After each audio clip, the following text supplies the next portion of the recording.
Just a quick comment. I don't know if any of us will be doing favors to the poor, the urban poor, or the rural poor by encouraging them not to take a UID. If there is also an assurance that you will handhold them through the next 20 years, and every time that they come across a problem, that we'll be there to put a legal case, to put this case, etc. So be very careful. And my feelings on this is that a group, however well motivated, will lose the fight if you're going to say, stop taking UIDs, because the population will go the other way. The mass people, the reality of the situation, if you really want to fight against UID, the reality of the situation is a small group of people is not going to be able to stop saying, don't take UID. That number, like you said, will grow and grow and grow. Consider two other aspects. Whether the problem is with UID or the way the data is being used and the security of the data. Yes, the project has X number of problems, the project has number of problems, etc. Project has X number of problems, okay? So maybe, okay, let me not even say that way. So there is a no UID campaign, well and good. Shouldn't there be a parallel as strong by the same people in terms of security of data, in terms of what are the penal conditions on which if data is stolen, etc., etc., as a parallel, strong kind of thing. Not to say UID, you have to do it. I just want to respond to what Vijayan was saying. The issue is whether the way that the government and the government machinery has responded on this very issue, on the security issue, can be taken further. The points which Anant was making about what happened in Andhra, it's just the tip of the iceberg, and there are some responses which have come, and we cannot really share all those things in one small thing. But there are so many violations. There are so many blacklisting, and there are so many fake Aadhaar cards, and all these issues have been dealt with the government machinery. The Indian Intelligence Bureau is involved. The CBI is involved. The police is involved. And many other parts of these cases have gone to different stages. Now, where can we actually look at how what is the transparency here? How can we actually see who is being dealt with properly or not? So the Ministry of Home, which took up the issue of the security, and that is where the real sort of clash between UID and NPR took place. It's a security hazard. A UID is not able to satisfy the Ministry of Home Affairs criteria of meeting some security standards. So that's not answering your question directly, but I'm saying this is where the government has been taking it up. I have to answer the first question because I said we'll take it up legally on behalf of the poor. So let me answer the first question. Can you just briefly answer, because we have to... Okay, go to... No, can I answer this question? Briefly. Vijay raised a very valid point, whether we will leave them in the lurch or handhold them for the next 20 years. I believe, and I am certain of this, if we don't resist it now, we are putting the poor into a very vulnerable situation where they will be blackmailed once their service delivery is dependent on putting your fingerprints or fingers onto a scanner and a banking correspondent giving them something else. What happens is, just 1 minute, one minute. First of all, there has to be connectivity. There has to be scanner. These people are illiterate, they are vulnerable. All that the fellow needs to say is, your connection is not there, your number is not there. How will they verify? Whom will they go to? They are dependent on their day's food. So they have to resist it now. And I think we can resist it. And I'm sure that at least for now, this scheme will be struck down either by courts or by people's protest. It will happen. Okay. Okay, thank you. Okay. We'll take up the rest of the part. I find the whole conversation very, very interesting, actually. A number of issues have come up here which partly resonate with what I had said earlier and will resonate with what I'm going to say now. I think one way to understand the question about what should poor people do and how are they doing it and so on and so forth is that For a lot of poor people, the UID is no different from the ration card. It's another card. It's a document type of ID that they are going to get. For a lot of people who don't have any documents at all, or for people whose life depends on those kinds of documents for bare survival, it becomes a very important thing. I mean, in Delhi, a lot of the people who have taken it are actually homeless people who have no other identity at all, right? No, it's a bad. No, I mean, there's a whole lot of engineering that was done to make that kind of a thing happen, right? Hmm? It hasn't happened at all? It's 3,000 out of 80,000. Okay. And not only All that, right. they stopped, the reference system was stopped because they found that was The whole system problematic. Okay. And IGSS's authorization was cancelled. Okay. Okay. So, They pulled out, sorry. yeah, I mean, that's what They pulled out when when the responsibility of identifying the person was transferred to them, legal responsibility. Okay. Be that as it may, I think that the real issue is very much, as you say, that this is going to make the life of poor people very difficult. But I don't know if that is only because of lack of connectivity, so on and so forth. But I think it's also because the UID has become the convergence point for a whole lot of things that are totally wrong. And I think that we'll have to locate ourselves in figuring out how to respond to all of those things and then from there speak to this. It's not connectivity. Somebody can bluff saying it is not connectivity. Right. No, I'm saying that those kinds of mischief, those kinds of accidents, those kinds of technical problematics is one part of it. I think there's much more than that. When your housing, when your finance, when your PDS, when your entire life comes to be narrowly confined to a set of numbers, a set of calculations that you are not actually familiar with until now, it's a dangerous situation to be in for a lot of people. The only reason why it might be working for a lot of people is that people are thinking of this as any other document. It's like getting one more ration card, one more identity card, one more voter card, you take it. And that's not a big problem for many people. The other thing that's going on is that for many of these things to be opposed, it's a contract, right? I mean, you have a contract with the LPG company, you have a contract with the school when you put the child in the school, right? People don't know quite how to deal with that contractual relationship.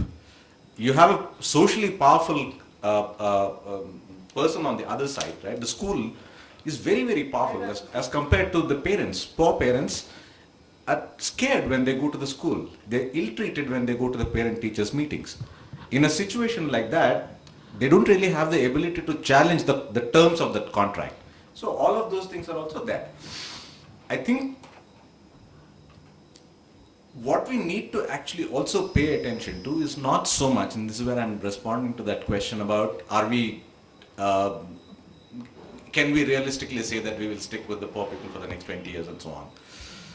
I've attended a meeting of a regional and urban environmental studies center, a very powerful center in Hyderabad, which works with the UN, which works with the government of India, which has done a tremendous amount of data gathering across several states, where the director told us that we now have data on individuals in all the slums, age, name, property that they own, educational qualifications, all sorts of attributes about every individual that lives in the slum, including property, land ownership, so on and so forth. And we have put all of this online. Digital data online. And we assure that in the next few months or so, all of this data can actually be updated real time. So I said, don't you think that you actually put a time bomb online? Because for a slum, land ownership is a big issue. The moment you put out information about that kind of a thing online, you're exposing a whole lot of people to all sorts of risk. We have in Hyderabad, the Cyberabad Police Commissionerate collaborating with a private company which has access to all the FIRs which are filed in all the police stations in the Cyberabad Commissionerate. And they have actually put it online on a map where you can click on the point where the the offense is supposed to have been committed, and the FIR pops up with the name of the complainant, name of the person who has been accused of doing something, a description of the offense, and the most horrifying of those are gender offenses. The names are Names, dates, descriptions of what the man is supposed to have done or said to her. FIR copy. Yeah, Exactly. very much. Right? The abuses that he's supposed to have uttered against her is all listed. Right? What's interesting about this is that it's all categorized. So you have outraging modesty as one category, insulting modesty is one category, rape is They're one, already violating the anti-rape law. right? So you have all of that. The reason why I'm saying this is that just as in the first instance of the economy, of national security, all of them, and the real risks for people have to be understood in the context of the actual practices on the ground. This also has to be understood in terms of the actual practices on the ground. You have an entire government machinery which has no clue. You have an entire academic world which has no clue what the risks to other people are. We are a population that is unique in that each of us is so completely wrapped up in our own worlds. We have no clue what we are doing to other people. At this point, we need to say that one of the most vulnerable groups, not just the HIV population that they're dying and dying, sex workers, would be actually be targeted, or transgender groups or whatever. I mean, by caste, religion, if you don't want to No, get a region. job, you don't want to Region, if you can identify if you and can. one click of a button, even that BC that you're talking about, whether the computer works or technology works is another. Even if it works, who is he going to give the money to? Who's the BC, the educated elite over there? What is the chance, given the social structure there, that money is actually going to go to the real person after the identification, even if the identification were to work, Yeah. No, I mean, there are all kinds of vulnerabilities, right? I mean, you can identify a UID to a region. You know that somebody has come from Kashmir. How is a particular local business going to deal with that person? In all cities, this is a huge problem. So, I think that we need to think about this in terms of what does this really mean, whether it is in terms of governance or in terms of transparency or in terms of benefits to people, so on and so forth. We are looking at an economy that is very rapidly transforming. We are looking at a governance system which is very, very rapidly changing, and it's putting a lot of people at risk. That's the broader context in which UID has to be seen as exacerbating and actually increasing the possibilities of those risks very sharply. So if that's the case, how should we respond to this, right? And I think that one of the things, as I said in the beginning, is this issue that there are possibilities of thinking about a different system of data collection that can be actually enabling and empowering certain groups of people in certain kinds of contexts. That's one possibility. But in this kind of noise, there is no place for us to even imagine anything on different terms. That's the reason why I think the No to UID is a useful thing to do, because it creates, it gives us the room to think about what are the actual possibilities, or if there are no possibilities at all. Otherwise, at this point of time, UID as it exists is a huge problem. That's the reason why the No to UID would be useful for us, even if as an intellectual exercise, even if it doesn't actually translate into a mass movement where you have millions of poor people joining it, even if we don't actually give such a call. I don't think that there's a need to go and call a whole lot of people on the streets and say that please don't register for your EID. You need that conceptual, intellectual space to say that this kind of UID is totally wrong. Where that battle would be fought, what kind of alternatives can we conceive of, will have to come through this kind of battles alone. I mean, there's no other way we can do that, right? The frightening thing about the UID is that the UID has not come out of any struggle. It has come out of one person's imagination. It has come out of a network of individuals and institutions together without any resistance at all and without any debate being able to cook it up. That's why it is so problematic. But it's very wrong to say it has just come out of the idea of one person. No, I'm not saying that it's The one person, I'm dividing saying has that. come from an international perspective, it has come from the World Bank, it has come from the IMF. This data collection on the world, it's being done in Mexico, it's being done in Africa, it's being done in Afghanistan. Right. No, I The agree. Western countries said no. I mean, you had Australia that said no, UK that said no, Canada that said no, and US that said no. No, Where actually- they were trying to give you these identity cards through your licenses that would be biometric. But they're coming to the developing, the BRICS nations particularly. And Mexico is not yet a mixed nation, but they're talking about BRICS 5, 7, 10 now. They have 5, but they're now talking about adding 7 and 10. So they will come under those nations, because these are the nations that are actually forming a BRICS bank by now. In Durban, they've just had a meeting. Okay, they're having a BRICS bank that they're looking at. So I think that we're moving into a whole thing where the banks are going to play a big role in anything, whether it's in the nuclear plant, because the BRICS countries now have 66 nuclear plants. That's the fastest growing sector. So, Yeah. No, I mean, just to complete that thought, I don't think the UK said no. There's a large number of people in the UK who said no to it. It was a small number of people who were trying to push it in the UK too. When I'm saying that it's a small number of people, a few individuals, so on and so forth, the people who have been pushing ideas like this is a small group of techno-bureaucratic elite. That's where it comes from. And it comes from certain kinds of economic and social formations which have been successful in the last 15, 20 years. We have seen that success in different forms in different places. Meters for water in the UK was a total failure. The court strikes it down. It surfaces in Africa and outside Johannesburg. And the UK companies themselves sell it to South Africa, right? So that's how it works. We basically have a whole lot of strange networks operating across the world, which surface in different places at different points of time, and some things do get manifest. I mean, the UID, if you look at the total number of people who have actually been enrolled until now, and the actual number of real UIDs that have actually been assigned, it's nothing. It's a zilch. Aren't we talking So- about a number of some 200 million already enrolled or something like that? Yeah, it doesn't mean anything, right? I mean, we don't know, we don't even know what it means, even they don't know what it means. Yeah, they don't know what it means, and that's the most. It's an experiment on a population. It's okay if it fails, because something else will come from it for them. So I think that what we need to do is actually to go back to what Usha was suggesting in the beginning, that NPR is at least something which is mandated by the state, in the sense that it's completely coming from the state. How can it have any kind of complicity with an experiment like the UID?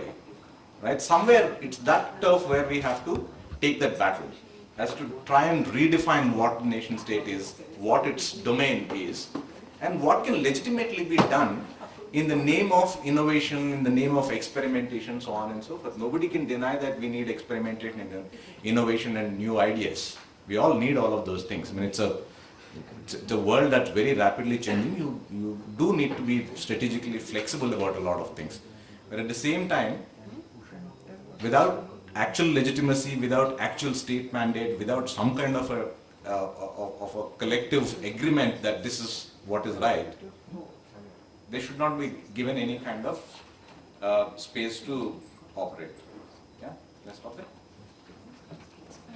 but even in NPR, why do we need the biometrics?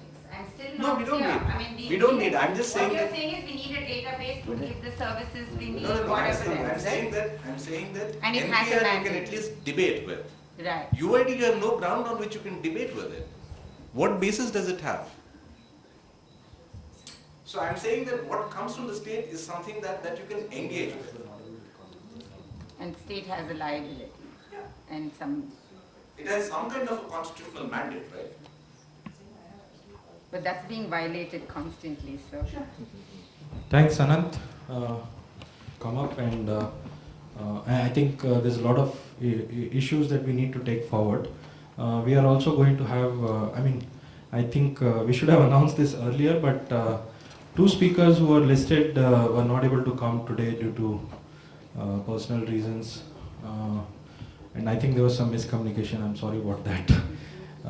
So we will actually have one more speaker later on, but we'll. Usha, you have you wanted to make a point now. Yeah, just Before that, Usha wanted to make a point, and We can take questions again Briefly, very briefly. briefly. See, one question that you raised about what are you doing, why don't you also engage with security and the rest of it? Actually, we are. Two of us, for instance, from this were part of the privacy committee that was set up in the planning commission. I think we did the hardest work and put in as much, because it's not about there's no guarantee that we're going to get where we want to get. So we do want to put all those, kind of restrictions and limitations on it. We are working on those. I am aware that you're working on that. Yeah, so that. I brought it from the context of that is probably the pincer movement that is required. Saying that, and it's a very crucial pincer movement that you have to do. Because I'm seeing it sitting from here that there will be some kind of a momentum which is going on under you in terms of enrollment. Whether successful, not successful, good, bad, I'm not saying. Just the pure numbers will start happening unless a court puts it down. So that's the If second that thing. happen, then priority for the group should be really to say, it's a plan B, if we lose this fight, and UID actually starts happening, right? And we are not able to do that. So in all good earnest, we fight against it, not a problem. But what is the plan B in case you fail to stop the onslaught? You're Then you actually have to assuming get- there is a plan A. There is no plan A either. No, plan A is what's happening right now. Plan A is what's happening right now. Plan A is saying that UID is bad. No to UID is, that's plan A. But suppose the no to UID does not succeed in the way that you want. So what's plan B? To make sure on top of that, how data is used, what is the penal punishment, that is legislation. Yeah. It's a legislation So that you're we fighting worked on for. that too, as you know. It's because we pushed for it that they even brought the first round. And this is the second round, which they will try and bring it in by monsoon session. It's very likely that it will Because that legislation has a lot more implication, not just on UID. It has a lot of implications, in fact, something which you were talking about in terms of governance and how people are being misused and how governance being, so that's got a larger ramification. Yeah, for instance, we are trying to, both through the court system and through the legislation, to take away the mandatoriness of it. Apart from other reasons, apart from the oppressiveness of such a system, the fact that you have a technology that is so untested, you can't make it mandatory. It's completely ridiculous. That you exclude people from it. What I'm trying to say is that the privacy laws and those kind of things, those problems exist now without the UID. Yeah. Right? Yeah. So when we argue It's that accelerated. UID is going to create privacy problems, it is a statement which is made, fine, but it exists right now.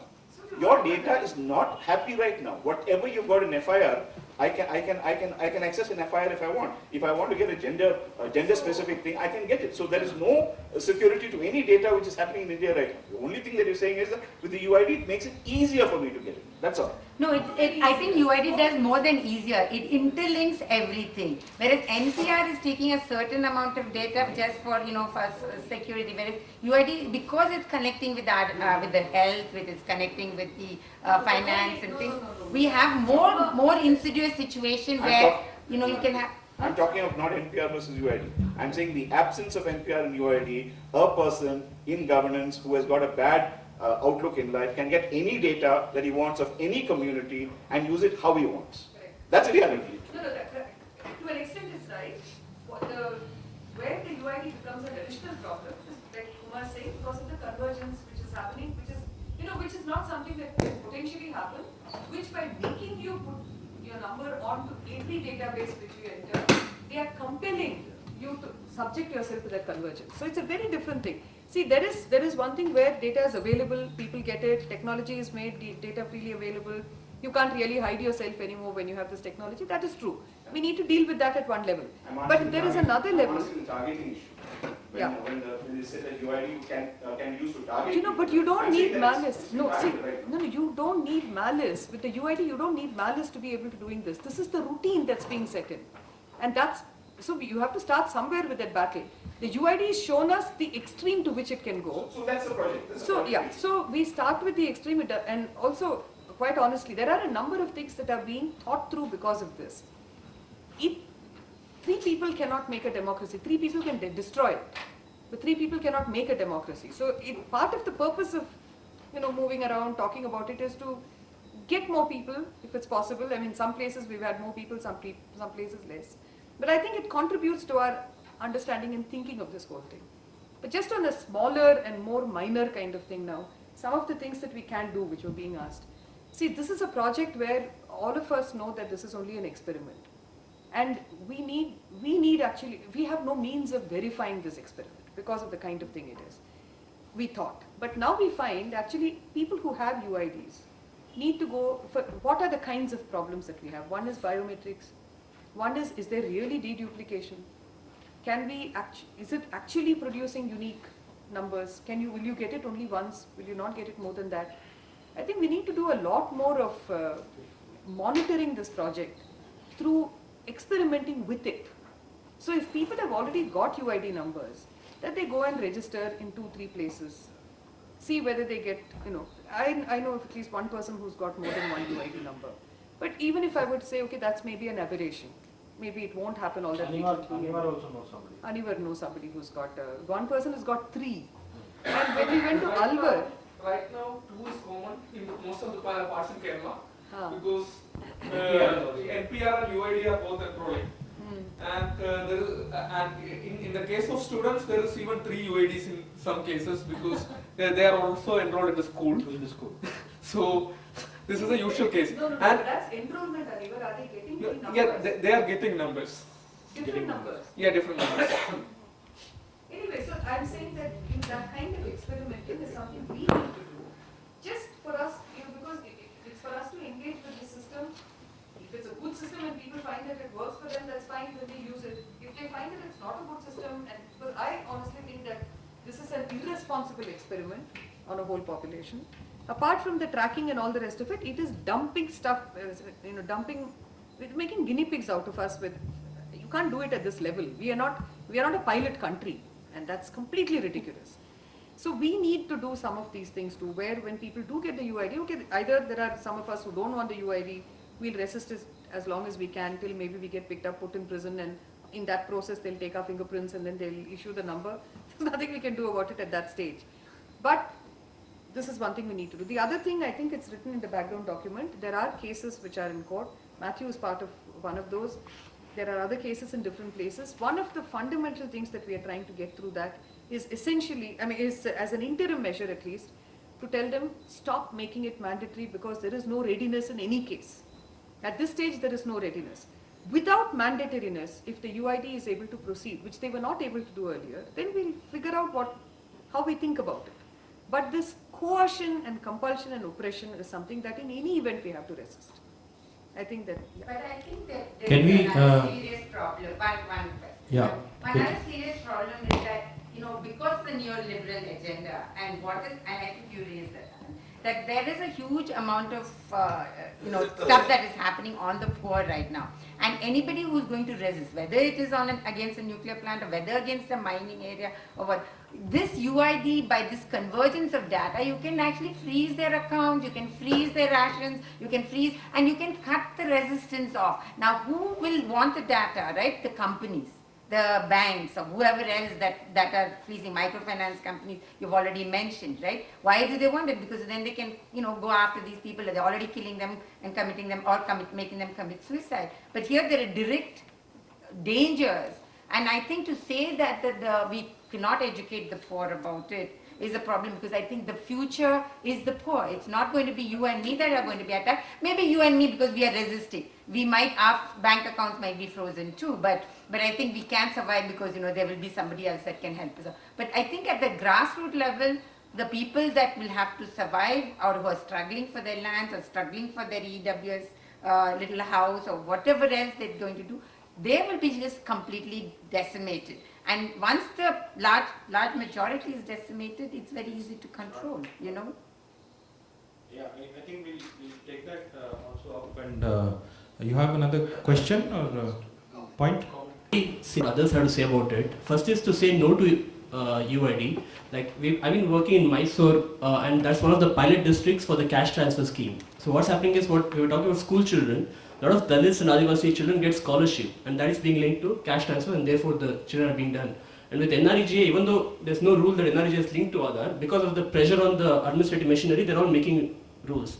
So people, they're already tired of fighting to get jobs and get salaries, and we can't ask them to fight against this one more thing there. So that's difficulty thing. Forget that. For me, initially I was thinking, I don't need subsidy on fuel, I'll resist Aadhaar. But now there's a news report saying that they link PF. So I don't know if I want to give up my whole life savings on this, but particular thing. So I don't know how this no will happen. Second thing is judiciary. Like we have a court case in Delhi High Court where the judge said this particular builder has done a lot of violations, but he spent crores of rupees on this building, so let's not demolish it. And the judge also says to satisfy the collective conscience of the country, we'll hang a man. So I don't have any hopes on the judiciary saying that the judiciary will stop such a huge project that is like the brainchild of these three powerful people. And the second thing is in terms of security, I read this in The Hindu that Accenture and a few other US companies are consultants for this project. And the US laws make it mandatory for US companies to share all the data they have with. So even the US government has access, forget about this. Yeah. The data. Like any data that the US company has access to. All companies. No, what data? What data? Any data. But it's Okay, not they just have. US Okay. company, that French No, I don't company Okay, also I'm not sure. Okay, maybe I got the technicality wrong, but I'm saying even if you forget these small things like duplication, blah blah blah, given the communal and other regional chauvinism of the state that is displayed, I don't think this UID can ever be safe, even if you forget the individual. Thanks for that. We'll also have to look at really how what we are talking about here is whose agenda is actually being pushed. Is it? I mean, we all said that there is a convergence which is happening. There is a lot of convergence which has happened on many other, whether it's funding organizations, whether it's multilateral, bilateral.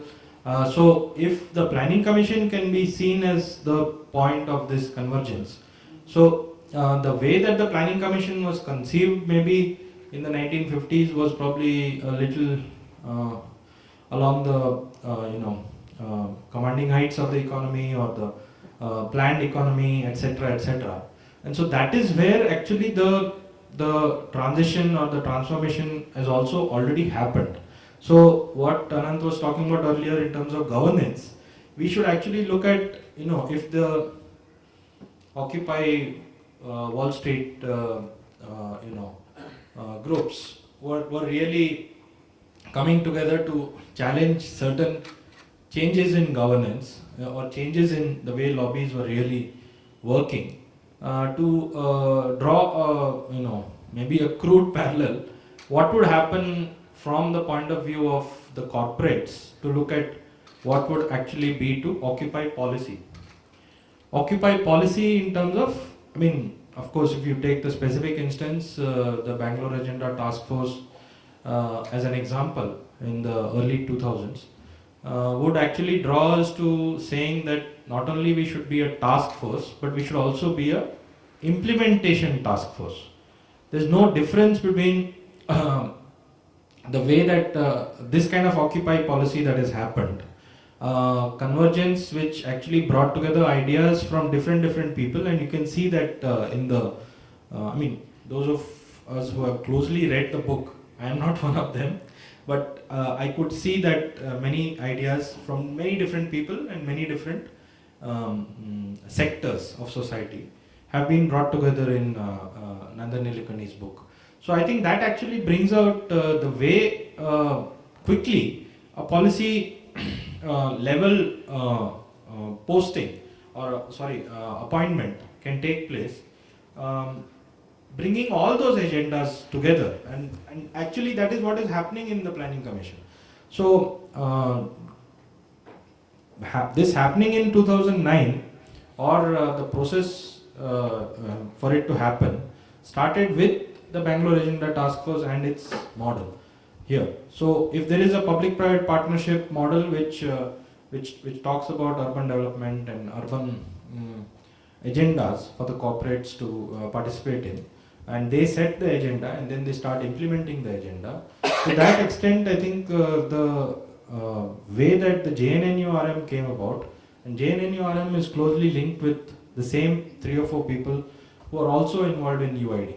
UIDAI have common people from certain different sectors or different organizations. I think, I'm not going to go into details here, but we all know who they are. And they are actually sitting in different decision-making committees or decision-making organizations, and in an expansion of the way that civil society can be involved with or participate in policy making and decision making. So I think, let's not discount the fact that this form of Occupy policy has actually been able to push through a number of these agendas, and we can go over them in detail probably in future meetings as well. Sorry, Anand? I just wanted to make a I just want to complete, but then after that we'll have Colonel Matthew to talk about a little bit on what the current status of the different RTIs are. I'll just ask Anand and then I'll complete. No, I just wanted to kind of quickly add a couple of points to this discussion about what we need to do and how we need to do it. I think the UID is not an abstract concept, right? It's only in its details. And so the opposition has to be there only in terms of those details, on specifics, why here, why on these terms, so on and so forth. So for example, when you say that we'll give a notice to that school, asking on what basis are you going to do this, that's where you're going to just fight it. You're not fighting a huge UID battle. It's only in that specific context that you need to do that. The second thing that I think is worth thinking about is that we all know that some kind of urban renewal was necessary. We all know that some kind of a new identification system for people who are constantly mobile is necessary. We do need to restructure our PDS system. We do need to restructure the way in which things are going on. It need not be this way. In fact, not identity system necessarily. No, an identity system not in the sense of the way in which the census is taken over. I'm saying that like I said, you have a ration card in your village, you come to the city, you don't know what to do, you have to go circling around the local corporator to get your new You ration need to know card, how to get your services, but I Right. don't know that it's about creating another. I mean, the idea is basically something that you need for the services. No. Right? For No, most I people. don't think For most That's people, a different issue. For most people, that's what it is. If you take the US, suppose you have a voter ID, all you have to go to the DBM, we'll have to come back. Yeah, so- Say that I changed my address, this is my voter ID, please now put this address. It should be a simple process like this. Right. Why should we need a UID database? So right, so that's precisely what I was coming to. What I'm saying is that the thing about the ration card, the voter card, all of those things is that they're local, right? They're basically local document. Nobody knows your voter ID card anywhere else. I mean, unless you're flying. National document. Just It's a like this national is a- document for people who fly around through airports and where they have to use it as an ID card. Not at all. The poor use it all the No, time. it's a national document in the sense it's a Central Election Commission. Yeah, I mean, it's not really a document, a database that is actually verifiable in any way. See, Wait. that's where we are Right. at. We're not on the same thing on it. See- Because I don't see why every individual in this country should be verifiable on a database. I Exactly, think that's, the no, state that's, should be that, no, that's precisely what I'm saying, that it's your ration card at the local level, which needs to be verified as to, at that level. Why does it have to be verifiable at the national level? It has Or to at the be, international you level? can't get ration there, so you can go back and say, I moved, you show your address moved, and Yeah, you're working here. but if you look at the migration trends, there are not so many people moving across the whole country that way. The real migration patterns are 3 districts, 4 districts away. That's the big majority of the migration in this country where people actually use those ration cards. And the They don't problem move with across the whole migration country. is that it's not always whole families that migrate. No, no, I'm, Individuals that migrate, It's okay, let him. No, can we just? So- I'll continue with what I was saying also. no, I was just saying that one of the things that could be actually done as an experiment is to try and think about the issue of scale. See, we're looking at a local scale and national scale and nothing in between. We really have no way of thinking about what happens at the district level, at the state level, at the regional level, so on and so forth. And I think it's worth thinking about those kinds of issues also when we are thinking about the ID, because ID is about that scale. Right? There's certain things which you need at the local scale, certain things you need at the national scale. You need a passport to cross the international boundary. You don't need a passport to get something locally. Yeah, in fact, that's what we are saying. We But don't why want. would you need that kind of a document for something that you need locally? Yeah. Sorry, we'll take up more of this also in the discussion. But I mean, what I was just saying earlier, I don't think we have seen the kind of attacks that took place on all the corporates, IBM, Microsoft, Honeywell, in the last 3-4 months, all these big corporates in the US, all their websites got taken down. I don't know if, I mean, I'm not keeping track of this, but it came up in one of these. So the Chinese were seen as major culprits, and the Chinese were seen as backed by their government. That who were the real culprits. I'm not sure if can you tell us if there's any of these hacking which took place. No, sorry. If any of you can tell us. The New York Times has published an article on the Chinese and which all websites they So have. I'm just saying that if you're looking at it at a global scale, any of us can see the way that the scale of population which we are dealing with, the only comparable country is China. And Chinese experience in terms of ID, I have not studied this or anything, but I just looked through this in the last few days to look at what has happened, what has changed, or what is moving. A first generation ID of China, which the news reports claim is to keep in with the developed countries moving in with IDs, is in 1984. In 2003, a decision is made in the Chinese highest levels to move in for a second generation ID. And that second generation ID has come into force from 1st January 2013, this year. The same time, the same date as the DBT, DCT thing which happened with any number of districts. So I mean, we can say that this is not a comparison or parallel or anything that we are saying, but the only thing common is that there are so many, the population to deal with. A population which is already to a larger extent urbanized in China, but India is much more urbanizing now and will continue to urbanize in the next 20 years, 25 years. So agenda of ID may be the common thing, but here in India, you make one more addition and bring in biometrics. That is one, I think, which is not parallel. I'm not sure. The Chinese thing is. It has fingerprints. No, they decided against that. They stopped it. They stopped it due to some reason. Okay, they stopped it. Okay, so but there is also a parallel when we are talking about urban services or getting some services for people, and we discussed ration cards just now. We also see that the household registration system in China, which is a totally different ID, which is called Hukou.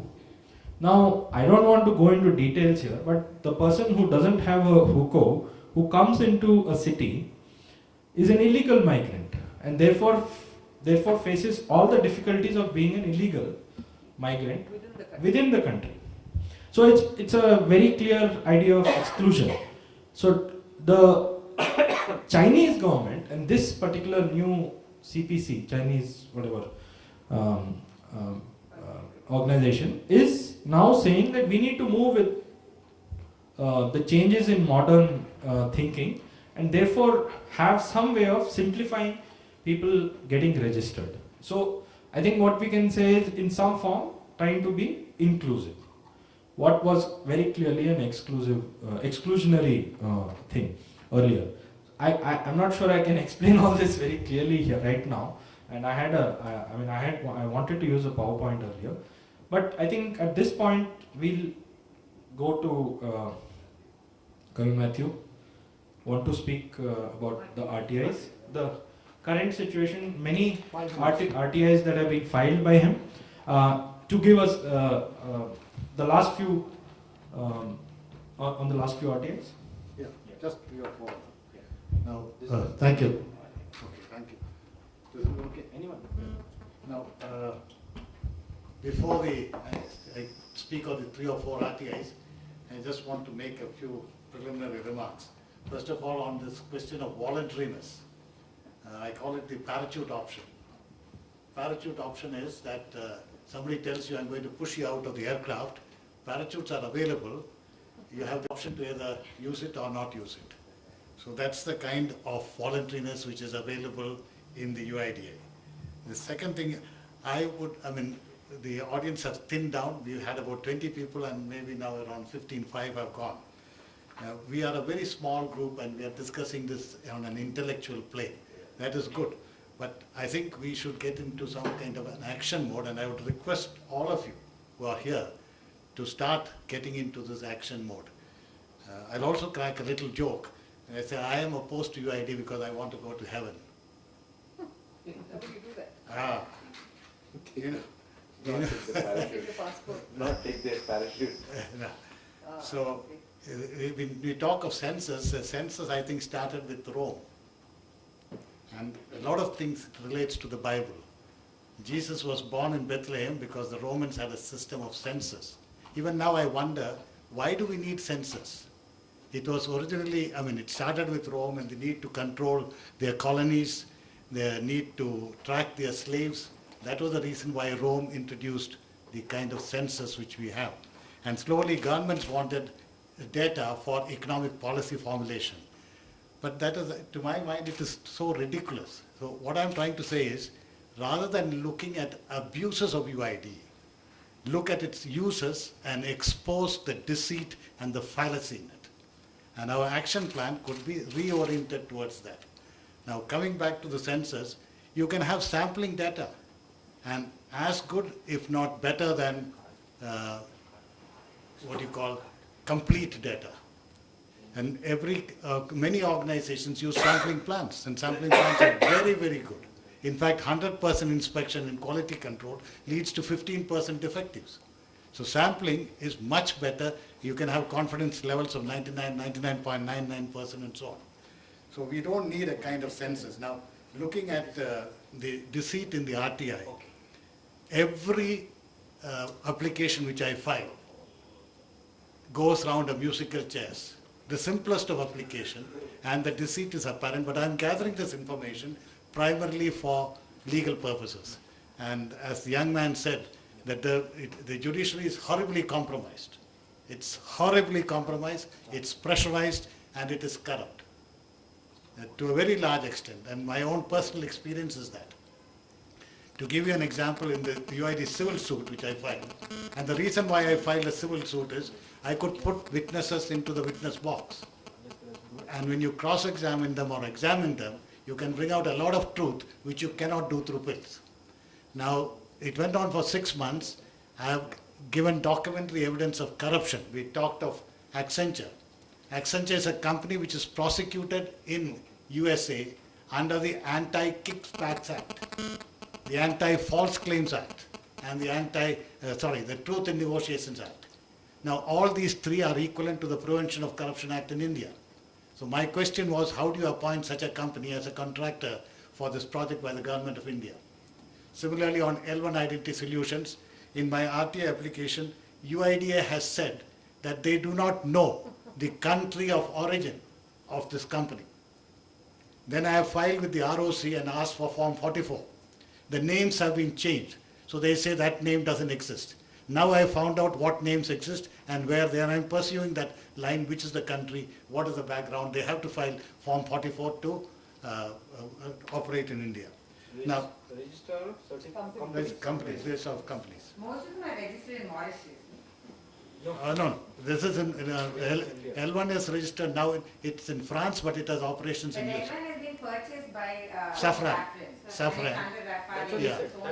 And now UID replies to me saying, on deed duplication they say, I asked, what is the role of Morpho? Morpho Trust is the name of L1 now, and Satyam Mahindra Morpho is another subsidiary of the same company, Safran. So you got two subsidiaries of Safran operating as technology providers, now which is a conflict of interest. You can't say that I have given it to two subsidiaries of the same company and then say they are two different companies. So when I asked that question, now they have said this is a consortium and they have an automated system. So I asked when was the consortium formed. So my little game between UID and is going on. The next question, I'll just give you an example of an RTI. This does not relate to UID, but I asked them, asked the Planning Commission, I asked the Ministry of Commerce and Ministry of Finance, who took the decision? Is there any document to show how the decision was made in your policy, Occupy policy, on FDI in retail? And here is a reply from Planning Commission. Based on available information available in this division, no studies on FDI in retail has been conducted by the Planning Commission. The proposal on FDI in retail was not initiated by the Planning Commission, therefore furnishing information on parts B and C does not arise. And then they have forwarded it to somebody else.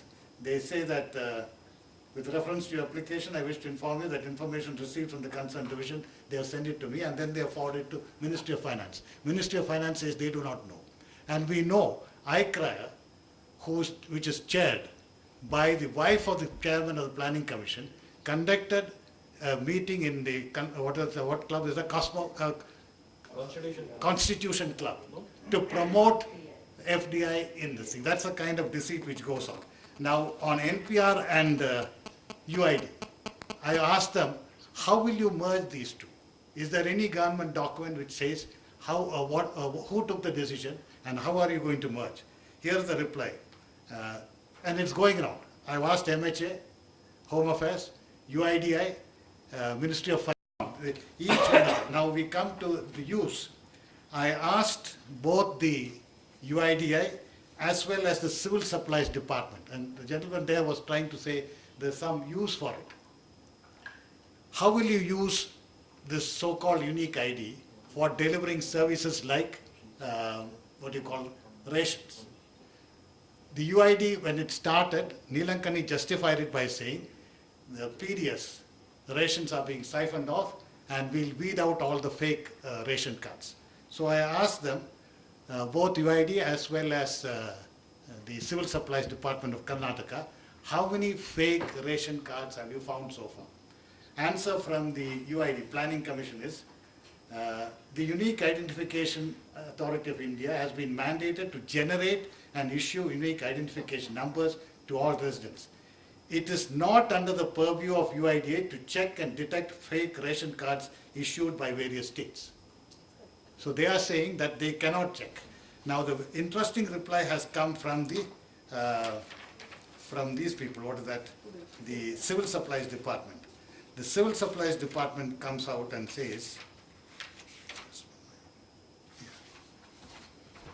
what they say is, I asked them, how many fake ration cards have you found using UID?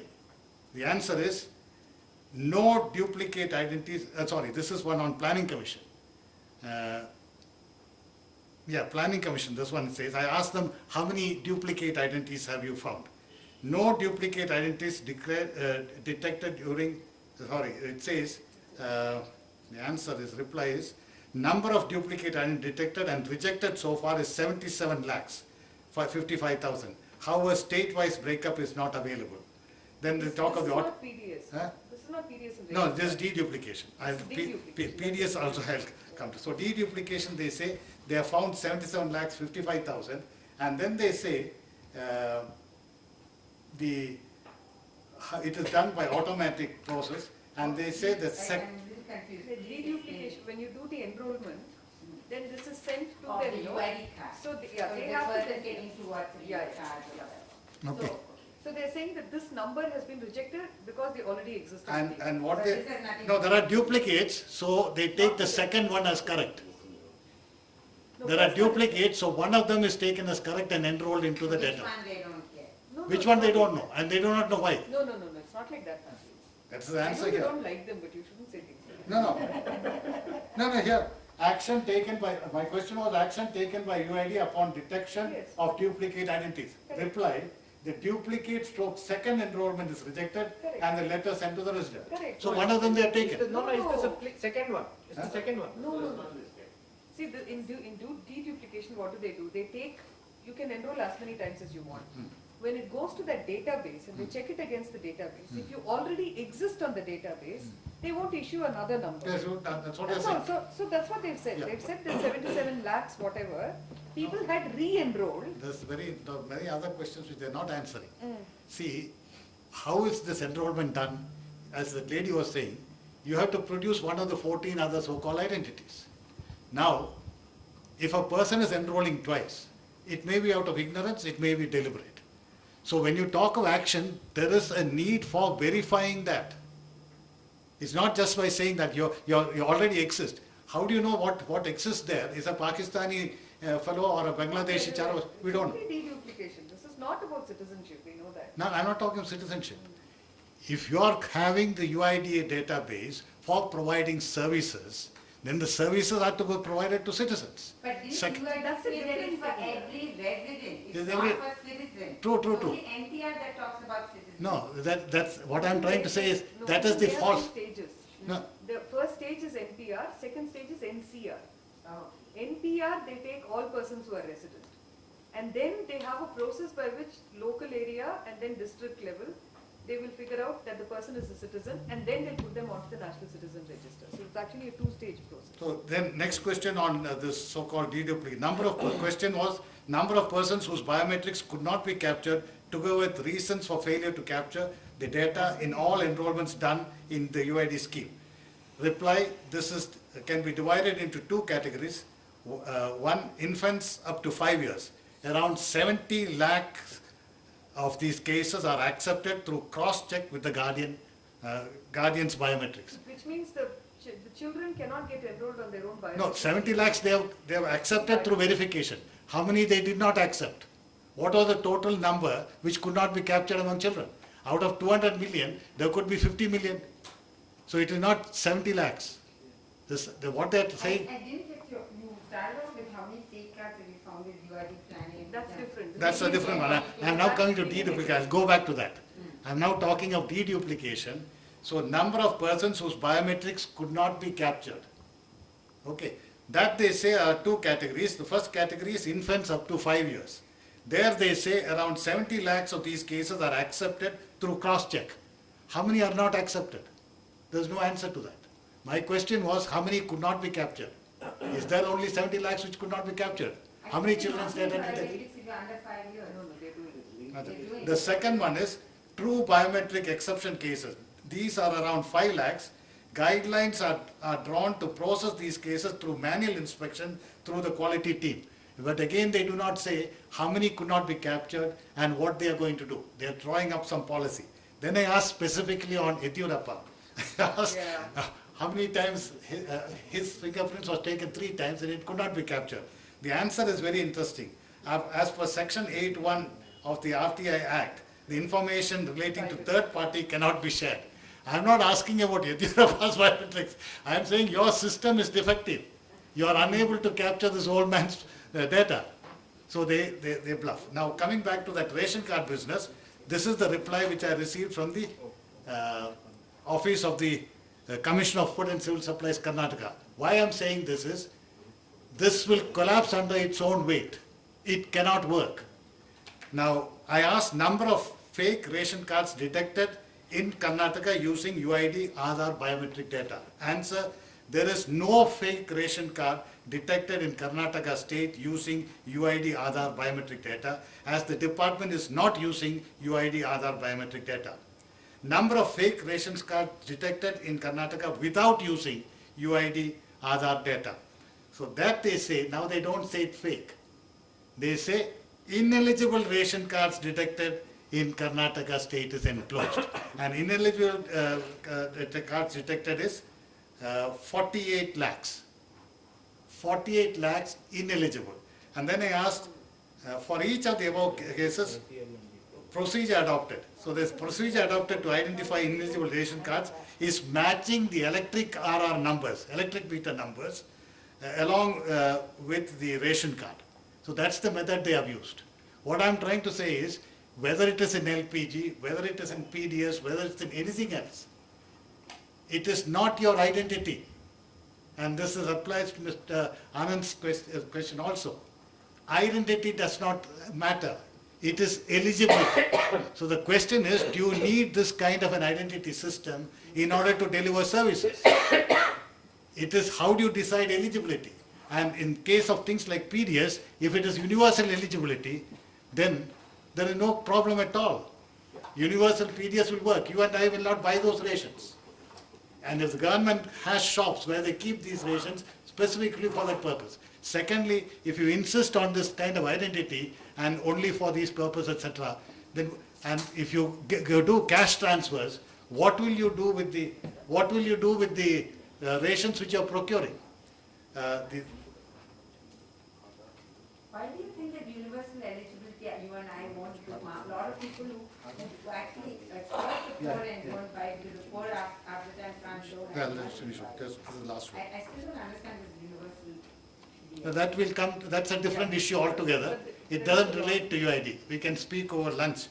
Then I asked, designation of the persons who decided that these ration cards are fake.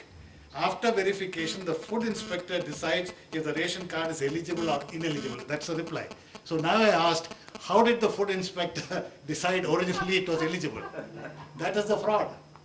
So the fraud comes in discretion to decide eligibility, not in identity.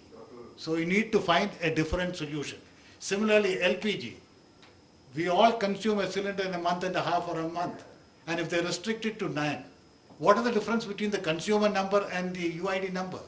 Against a consumer, if you're consuming 10, 15, 20 in a month, obviously it's being misused. And that is so easy to track.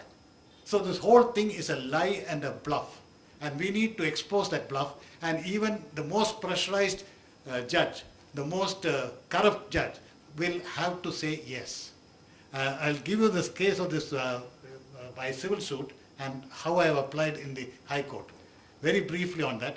In the civil suit, I have alleged corruption and criminal offences. And I have produced whatever documentary proof I had, including the prosecution of one of these companies by the US Justice Department. Now, the opposite side, they could not reply to anything. They have not given a reply. They have not denied any allegations. Under the CPC, the allegation is to be denied specifically. They went on pleading with the judge to dismiss it. The judge got upset. He said, look, this is a very serious thing. Thousands of crores are being spent. He pointed to the people. He said, I am affected, this clerk is affected, you are affected. I want daily hearings. This was sometime toward the end of May last year. On 3rd July, he dismissed it.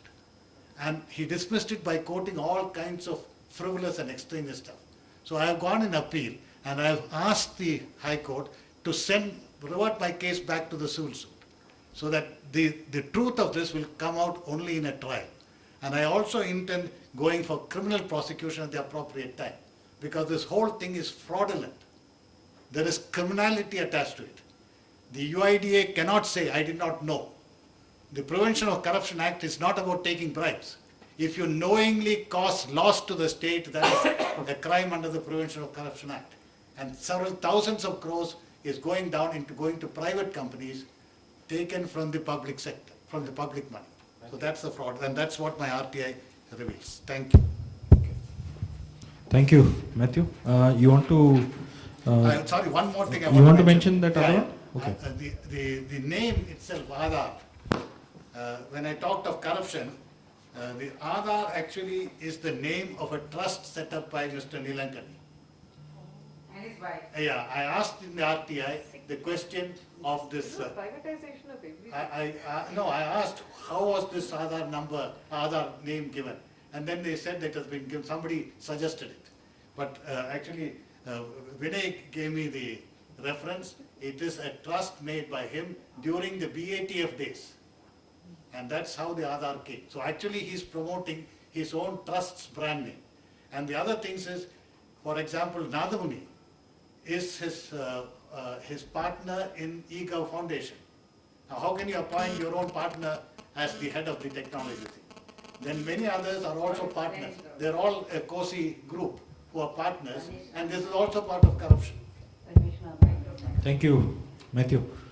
To highlight all these issues, I mean, and the focused work on RTI which Matthew has been doing, focused work on filing RTIs related to this issue. I think we need to really appreciate the solid work that all of them have actually put in. I just forgot to mention one thing. The action which I request all of you to do is that those of you who are interested can join in the legal procedures. Those of you who are interested must engage with your local MLA, your corporation councillor, with your MP, write to all of them that this is dangerous for the nation. We want you to oppose it. Now, they have denied me the copy of the contracts. I have written to every chief minister as well as to the MPs requesting them to raise this question in the parliament. I personally met Mr. Rama Joyce. He wanted me to give the question in writing. I have given it to him. I do not know whether any of them have raised it in parliament. It is necessary to ask through your representatives these questions in parliament so that the truth comes out.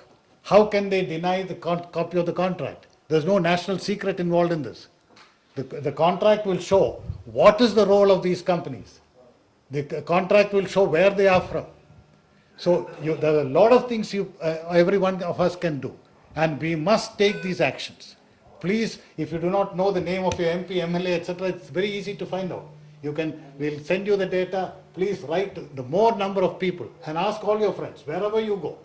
You're traveling in a train, plane, in a club, wherever you are. Take it up and engage with the political establishment.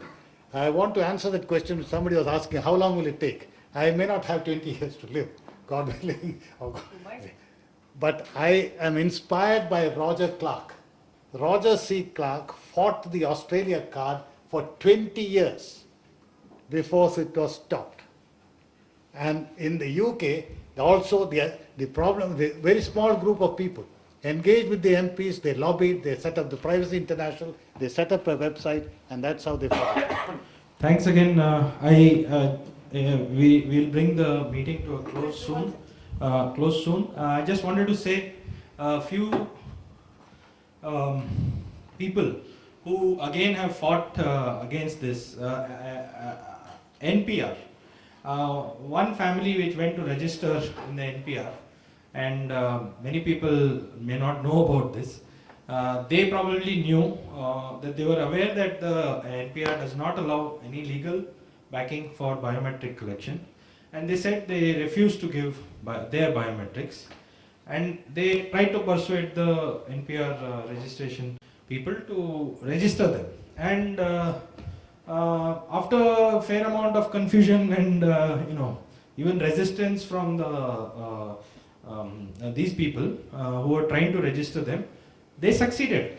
The entire family succeeded to get themselves registered in NPR, but without biometrics. So I think this is the kind of possible potential every individual has. Every individual can take this. If they say, we will refuse to give our biometrics, but you have to register us.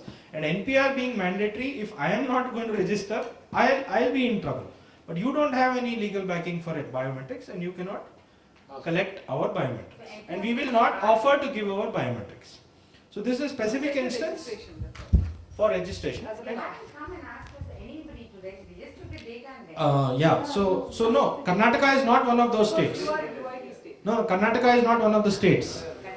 Is not one of the states. No, the census.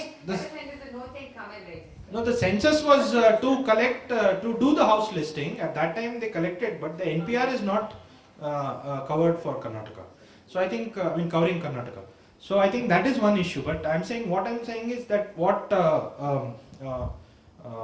urban sociologist from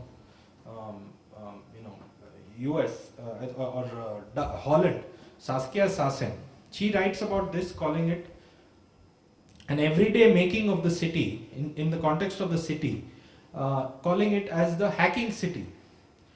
That people actually take up issues in their own way and try to counter, resist, agitate, whatever, in their own way, and they can actually call, she's giving it a name as hacking city. And this is the way that the family hacked the NPR, by not giving biometrics. And I think I'm just saying that this is a demonstration of the possibility of any potential anybody can actually use. And we could actually talk more about this to the public and say that if you have to get registered, if you have to comply, or you have to get services and you feel that it's mandatory, but you don't give biometrics. So let's start with that, and that's a possibility. We should actually think of how to expand it to the UID issue. I mean UID registration also. Let's see if that is also possible. But let's try it. I'm not saying anybody has tried it. If nobody has tried it, we can think of that. Praveen, yeah. As I understand it, The last one or two questions.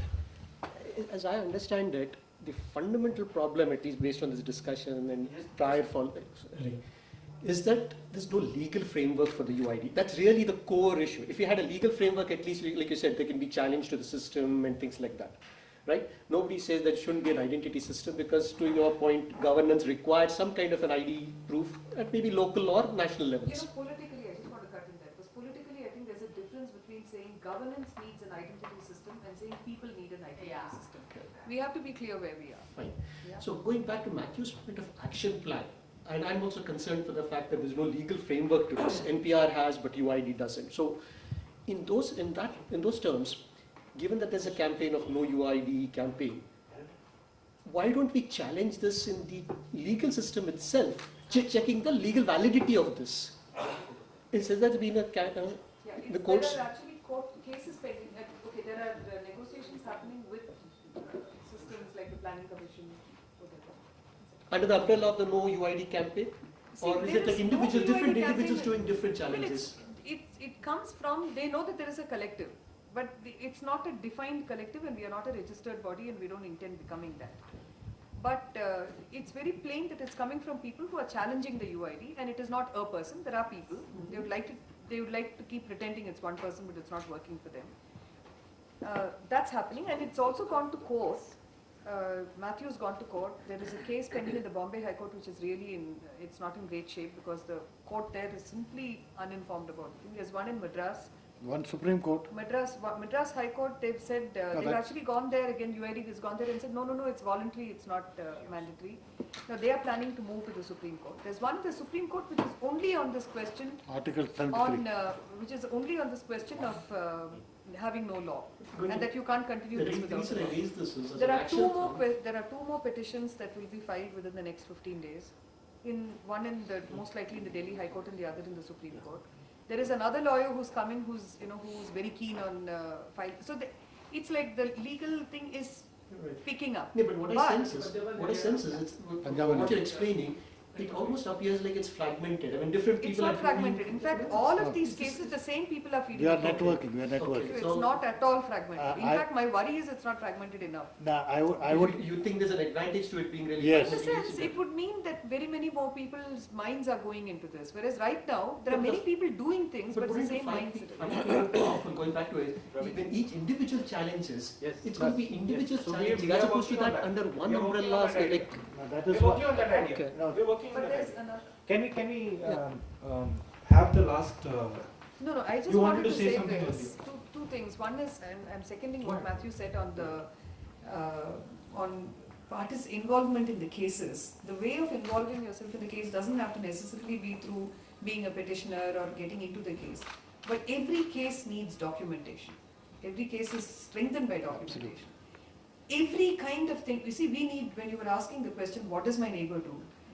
There is an immediate question in that about what does my neighbor do? I mean, does she go and get herself the UID or not? And I think we have to help them go through the process of questioning it, because there is no logic between getting an LPG cylinder and getting a UID. So you have to help them, and we are willing to do that. I mean, we can send you the questions, the kind of draft. Matthew will do it. We will. Any of us will do it from the no to UID thing, and we help each other in it too. But there is there's another thing that we need to do. See, we need all of us to become eyes and ears of what's happening around us. What's happening now is what happens in my individual life, and that's all I know. But to actually step out, like knowing when people are being turned back from enrollment stations. No, that lady who came to the school. Yeah, knowing when it happened in Delhi when the EWS, they were not allowed entry into the schools because the school said, we can't take you. The government has issued a notice saying we can't take EWS children into our schools unless they have a UID. So go get enrolled first and come. Then if you watch that Bombay documentary of, I forget, I think India TV or whatever, no, NDTV, Hindi, you find that there they're saying there's a girl, there's a girl who says, I have to do my 10th standard exam. They've said I can't sit for the exam unless I have a UID. So I've come to enroll. I'm sitting here since 3 o'clock in the morning. Now we need documenting of this. We need documenting of rejections. We need documenting of people who've been waiting for 6 months to 1 year, who are now being told, go back and re-enroll because your earlier enrollment is not valid. We need documentation. Instances will continue to come of people getting duplicate cards. It will continue to come of people whose fingerprints do not work when they go. In East Godavari, which is supposed to be the model district, when Ritika went there for the thing, Anand, apparently they found that for old people, virtually simply doesn't work. So pensions, if they have to work, they can't work it through this. Get my pension. 14% manual override. That's like huge. If you actually have a lot of manual labor. It won't work. Problems with fingerprints. So we need this kind of, like domestic work, you're going to find they'll always have a problem because people who use detergents, they have a problem with authentication. Garage mechanic. Yeah, no, I'm saying since people are working with domestic workers, we need documentation being done. So even if it is sporadic, even if it is, even if you find one thing here, one thing there, over a period it tends to add up. So we need to start generating this kind of documentation. And I think it doesn't need to wait for anything. We can start straight on. One last request I have for the gentleman. It's not just the law. The criminality and corruption involved in it. The kind of firms which have been empaneled. They are frauds which they have committed. Who's responsible for all that? These people are responsible. So we should take up that issue. Correct. All these, wouldn't that be questioned under the legal system itself is what I'm saying. That's also being done. Because that's where I think the other thing is, just as a point of information, see on 31st January when the cabinet met, ministers admitted that they did not know what the UID, UID card, number, what is it? They were all confused. That was reported in the press and there was some TV panel discussion and all that. And Frontline then wrote to me saying, can you, since you've said you'll help them understand it, can you help them understand the difference between the NPR and the UID? And what is the card? What is biometrics? Can you please explain to our ministers? This is 4 years after they have authorized the project. It's not funny. I mean, it's really like horrifying that 4 years after you don't even know whether this game changer. The cabinet. What cabinet? So this coming Frontline will have one piece, which will give like question answer form. So some of these questions will be answered in that. So if you find it useful, you can use that too as just as a point of view. This thing about having this data all over the place that you need, even if it's random, isolated cases, why don't we just approach, I think there are professors at maybe your center, ISI, maybe IIMs. There are people who would be interested in doing this study. Why don't we actually talk to the faculty? Students must be doing some projects. We share it with each other anyway immediately so that we start collecting it as databases. That's right. And then pass it on to whoever is able to use it, willing to use it, whatever. But I'm just saying that we shouldn't miss the moment. We tend to, the discussion can't. But we can also ask some of these activists in like EWS, now they raised the whole place. The women were saying, we got this card, they told us to get UID card, we got everything done, but then what did that do for us, right? There was the documentation can be along any lines, but I'm saying that we need to see the unraveling of this. We need to be able to document it also because, and in my mind, I'm completely clear that this is a bad project. But there are others who may not feel that it's a bad project, but who may still need to understand it. Engage with them. Yeah. If we are wrong, let us be corrected. No problem. No problem at all. This is not some great, it's not an ideological position from where I cannot budge. It's that I see this as wrong. If it's proved to me as right, I'm fine with it, but prove it. And if I find that the evidence is going somewhere else, then I need to know that. I think all of us need, whether we approve of it, whether we disagree with it, whatever. Understand what it is. It has to be based on. It affects us individually. It affects us collectively. The worst heckler in the world. We'll continue the discussion upstairs. Yeah. The lunch is served. And before that, I would like to thank everybody who's come today, everybody who's participated in the discussion, everybody who's actually raised so many of the interesting issues within this room and outside. The discussion which is going on, Anivar has been quite active with talking about this also in other places. We did think of having either live streaming or audio streaming, but we'll do it in the subsequent programs. And once again, thanks to all of you, LNI, Sunil, Royson, everybody who from CIS has actually supported this very strongly and continue to support our campaign. Thank you. Thank you. Thank you. Yesterday we sounded really anxious. No, in fact, on that I wanted to do something. We should post our